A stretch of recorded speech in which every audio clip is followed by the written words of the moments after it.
Start.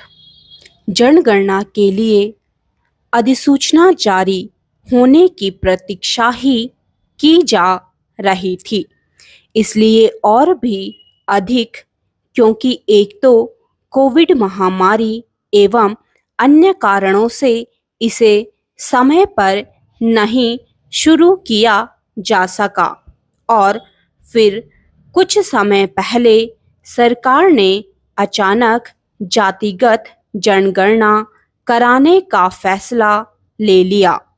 स्वतंत्रता के बाद पहली बार जातिगत जनगणना होने जा रही है। मोदी सरकार ने जातिगत जनगणना कराने का निर्णय केवल विपक्ष और विशेष रूप से कांग्रेस से एक मुद्दा ही नहीं छीना, बल्कि भारतीय समाज की वास्तविक तस्वीर लाने का भी निर्णय किया। चूंकि कई नीतियों का आधार ही यह होता है कि किस वर्ग की सामाजिक आर्थिक स्थिति क्या है, इसलिए सैद्धांतिक रूप से जातिगत जनगणना कराना उचित और आवश्यक था।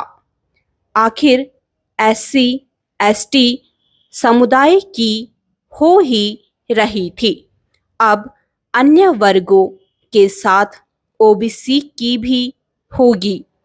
इसकी अनदेखी नहीं की जानी चाहिए कि अभी 1931 के जातिगत जनगणना के आंकड़ों से या फिर अनुमान से काम चलाया जा रहा था।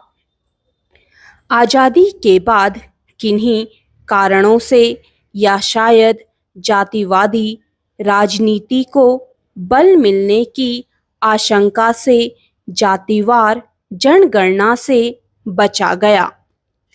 इस आशंका को सिरे से खारिज नहीं किया जा सकता।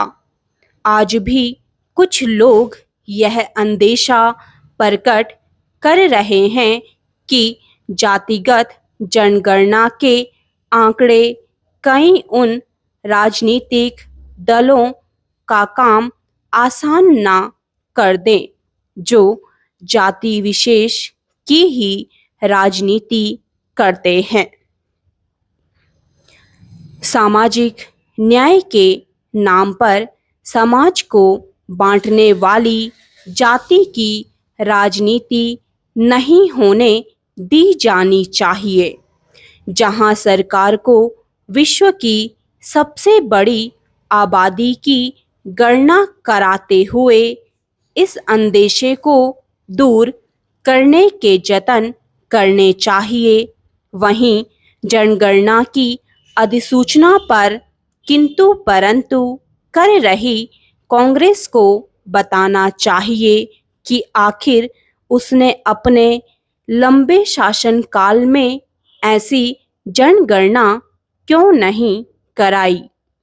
कांग्रेस का कहना है कि मोदी सरकार जनगणना की अधिसूचना जारी कर कोई नया अनोखा काम नहीं करने जा रही है। यदि ऐसा है तो वह बताए कि आखिर उसने जनगणना के जरिए कौन से अनोखे काम किए।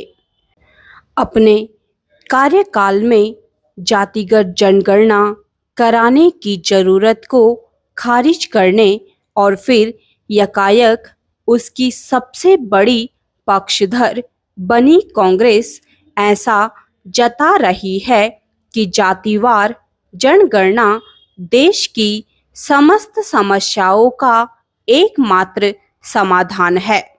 निसंदेह जातिगत जनगणना से करीब एक सदी बाद भारतीय समाज के तमाम जाने अनजाने पहलुओं की सच्चाई सामने आएगी। कुछ मिथक टूटेंगे, बनेंगे और सामाजिक एवं आर्थिक विकास की नीतियों को ठोस दिशा देने में मदद मिलेगी। लेकिन वह समस्त समस्याओं के हल की कुंजी नहीं। स्टॉप।